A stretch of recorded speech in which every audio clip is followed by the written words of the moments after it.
Hello everyone, welcome to the channel. আজকে আবারও তোমাদের জন্য নতুন একটি রিক্রুটমেন্ট নোটিফিকেশন নিয়ে এসেছি, যেটি তোমরা দেখতে পাচ্ছ বিইএমএল লিমিটেডের তরফ থেকে রয়েছে।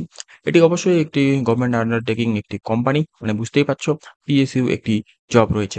তো এখানে তোমাদের নন এক্সিকিউটিভ পদে রিক্রুট করা হচ্ছে, অবশ্যই টেনিওর বেসিসে, মানে টোটাল 4 বছরের টেনিওরটা রয়েছে। তো এখানে যারা যারা অ্যাপ্লাই করতে চাও তারা কিন্তু অবশ্যই করবে। বাকি ডিটেলগুলো সমস্ত কিছুই জানবো। তার আগে চ্যানেলে নতুন হয়ে থাকলে অবশ্যই চ্যানেলটিকে সাবস্ক্রাইব করো, কারণ এরকমই নতুন নতুন স্টেট এবং সেন্ট্রাল গভর্নমেন্ট বা বাকি সমস্ত ধরনের জব আপডেট নোটিফিকেশনগুলি আমি এই চ্যানেলে শেয়ার করে থাকি। বিইএমএল লিমিটেড কী ধরনের কোম্পানি তার সমস্ত ডিটেল এখানে তোমরা দেখতে পেয়ে যাবে। বেসিক্যালি এখানে মিনিস্ট্রি অফ ডিফেন্সের আন্ডারে এটি পড়ে। তো যাই হোক, এখানে সমস্ত ধরনের ফ্যাসিলিটি রয়েছে। বাকি ডিটেলগুলো নিচের দিকে রয়েছে। এখানে সমস্ত যে ক্যাটাগরিগুলো রয়েছে সমস্ত কিছুই কিন্তু অপারেটর রয়েছে অন এ টেনিওর বেসিস। তো যাই হোক, এখানে যে সমস্ত ক্যান্ডিডেট অ্যাপ্লাই করতে পারবে তারা হচ্ছে আইটিআই ক্যান্ডিডেট, মানে ITI fitter, ITI turner, ITI welder, machinist and electrician. তো এই সমস্ত ট্রেড নিয়ে তোমাদের অবশ্যই কোয়ালিফাই থাকতেই হবে। তারপরে এখানে তোমাদের যে কোয়ালিফাইং মার্কস রয়েছে সেটা অবশ্যই 60% উপর থাকতেই হবে। বাকি সমস্ত ডিটেলস তোমরা দেখতেই পাচ্ছ, ভ্যাকেন্সির কতগুলো নাম্বার রয়েছে প্রত্যেকটি ট্রেড অনুযায়ী, এবং কাস্ট ওয়াইজ যে ভ্যাকেন্সিগুলো রয়েছে সেগুলো প্রত্যেকটি দেওয়া রয়েছে। প্রায় ভালোই ভ্যাকেন্সি রয়েছে। আর অবশ্যই তোমাদের বলে দিই, এটি কিন্তু অবশ্যই বেঙ্গালুরু বেসড কোম্পানি রয়েছে। বাকি অন্যান্য যে ব্রাঞ্চেসগুলো রয়েছে সেখানেও পোস্টিংটি তোমাদের হয়ে থাকতে পারে।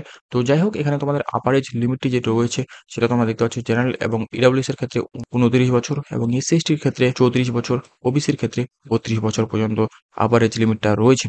ইন্ডিয়ান সিটিজেন, মানে ইন্ডিয়ান ন্যাশনালস শুধুমাত্র অ্যাপ্লাইটি করতে পারবে। কোয়ালিফিকেশন এবং বাকি যে সমস্ত এজ, বাকি ডিটেলগুলো রয়েছে সেগুলো 5 সেপ্টেম্বর 2025 অনুযায়ী তোমাদের সমস্ত কিছু ক্লিয়ার থাকতে হবে। বাকি এক্সট্রা রিল্যাক্সেশন তোমরা অবশ্যই পেয়ে থাকবে, সেটা নিচের দিকে তোমরা দেখতে পাচ্ছ। 5 বছরের এক্সট্রা রিল্যাক্সেশন রয়েছে এসসি/এসটির ক্ষেত্রে, 3 বছরের ওবিসি যারা রয়েছে তাদের ক্ষেত্রে, এবং পিডব্লিউদের ক্ষেত্রে এখানে আপার এজ রিল্যাক্সেশন রয়েছে 10 বছরের পর্যন্ত। তো যাই হোক, এগুলো তোমরা অবশ্যই একটু দেখে নেবে। বাকি কোয়ালিফিকেশনগুলো নিচের দিকে তোমরা দেখতে পাবে। এখানে সমস্ত কাস্ট ওয়াইজ যে রিজার্ভেশন অ্যান্ড বাকি ডিটেলগুলো রয়েছে সেগুলো দেওয়া রয়েছে। তো এখানে তোমাদের অবশ্যই একটি নন রিফান্ডেবল পেমেন্ট করতে হচ্ছে, মানে যেটি অ্যাপ্লিকেশন ফি বলতে পারো। তো এখানে তোমাদের general, EWS and OBC candidate যারা রয়েছে সমস্ত ক্যান্ডিডেটকেই এখানে নন রিফান্ডেবল একটি 200 টাকা ফি পেমেন্ট করতে হবে, এটা রয়েছে। আর বাকি এসসি/এসটি, পিডব্লিউ যারা রয়েছে তাদের ক্ষেত্রে এই অ্যাপ্লিকেশন ফিটা সম্পূর্ণভাবে ছাড় রয়েছে।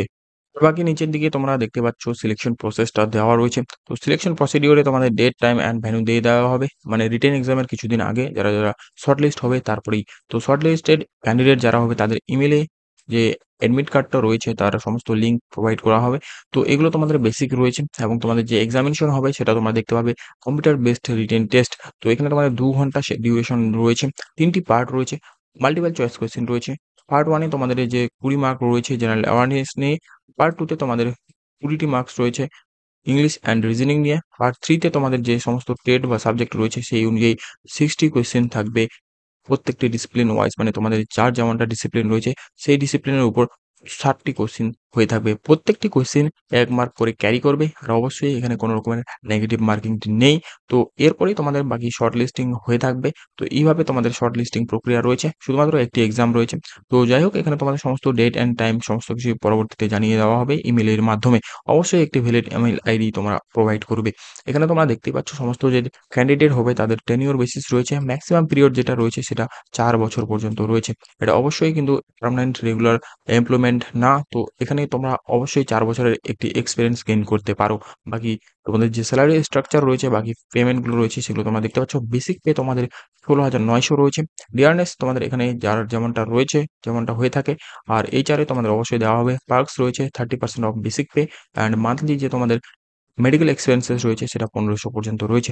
মানে বেশ ভালোই একটি স্ট্রাকচার রয়েছে। তো এরপর আর তেমন কিছু নেই। এখানে সমস্ত যে ইনক্রিমেন্ট রয়েছে, তোমাদের স্যালারি ইনক্রিমেন্ট সেটাও বলা রয়েছে। 3% করে প্রত্যেক বছর তোমাদের ইনক্রিমেন্ট রয়েছে। বাকি পিএফ এবং বাকি সমস্ত ডিটেইলগুলো উপর দিয়ে দেওয়া রয়েছে। তো যাই হোক, এরপরে হাউ টু এপ্লাই রয়েছে, মানে কিভাবে এপ্লাইটি করবে সেগুলোই বলা রয়েছে। তো বেসিক্যালি এখানে অনলাইন মাধ্যমে এপ্লাইটি করতে হবে, যেটা ম্যান্ডেটরি। আর পোর্টাল তোমাদের দেখতে পাচ্ছ, এই যে BEMLindia.in, এই অফিসিয়াল ওয়েবসাইটেই অ্যাপ্লাইটি করতে হবে। অনলাইন মাধ্যমে রেজিস্ট্রেশন করতে হবে। তো রেজিস্ট্রেশন তোমাদের বিকেল 6টায়, মানে 5 তারিখে তোমাদের স্টার্ট হবে, মানে 25 সেপ্টেম্বর স্টার্ট হচ্ছে। তো এখনো পর্যন্ত কিন্তু স্টার্ট হয়নি। তো যাই হোক, এখানে তোমাদের অবশ্যই সার্টিফিকেটগুলো সমস্ত কিছুই সাবমিট করতে হবে। নাহলে তোমাদের ইনকমপ্লিট যদি রেজিস্ট্রেশন বা অ্যাপ্লিকেশন থাকে তাহলে কিন্তু অবশ্যই রিজেক্ট করে দেওয়া হবে, যেটা সাধারণত হয়ে থাকে। আর মেইনলি যে কি ডকুমেন্ট লাগবে সেগুলো তোমরা অবশ্যই একটু নোট ডাউন করবে। এখানে তোমাদের যে ডকুমেন্টগুলো লাগবে দেখতে পাচ্ছ, ফটো লাগবে, সিগনেচার লাগবে, কাস্ট থাকলে কাস্ট সার্টিফিকেট লাগবে, পিডব্লিউ হয়ে থাকলে পিডব্লিউ অ্যান্ড 10th এর মার্কশিট অবশ্যই লাগবে। সঙ্গে আইটিআই তোমাদের সার্টিফিকেটটি থাকতে হবে। আইটিআই এর রেজাল্ট তোমাদের অবশ্যই সিঙ্গেল পিডিএফ এ আপলোড করতে হবে। আর ন্যাশনাল অ্যাপ্রেন্টিস সার্টিফিকেট মানে অবশ্যই তোমাদের কিন্তু অ্যাপ্রেন্টিসশিপ ক্লিয়ার করে থাকতে হবে। যেটা ১ বছরের অ্যাপ্রেন্টিসশিপ হয়ে থাকে সেটা অবশ্যই তোমাদের ক্লিয়ার করতে হবে এবং সেই সার্টিফিকেট তোমাদের এখানে আপলোড করতে হবে। বাকি সমস্ত যে মার্কস অ্যান্ড সমস্ত ডিটেইল গুলো রয়েছে, সমস্ত কিছুই গভর্নমেন্ট আইডি অ্যান্ড বাকি যে ডিটেইলস গুলো, কোনো রকমের এক্সপেরিয়েন্স থাকবে সেগুলো সমস্ত কিছুই তোমাদের এখানে আপলোড করতে হবে। তো যাই হোক, এই হচ্ছে সমস্ত ডিটেইল। বাকি নোটিফিকেশনের আর তেমন কিছু নেই। তোমরা যারা এলিজিবল রয়েছো এবং যারা এক্সপেরিয়েন্স গেইন করতে চাও তারা কিন্তু অবশ্যই এই নোটিফিকেশনের অনলাইন অ্যাপ্লিকেশন স্টার্ট হয়ে গেলে অবশ্যই ফিল আপ করবে ফর্মটি। বাকি ভিডিওটি ইনফরমেটিভ মনে হয়ে থাকলে অবশ্যই ভিডিওটিকে লাইক করবে এবং এরকমই নতুন স্টেট এবং সেন্ট্রাল গভর্নমেন্টের চাকরির আপডেটগুলো পাওয়ার জন্য অবশ্যই চ্যানেলটিকে সাবস্ক্রাইব করবে। তো এরপর দেখা হচ্ছে পরবর্তী নেক্সট নতুন জব আপডেটের সাথে।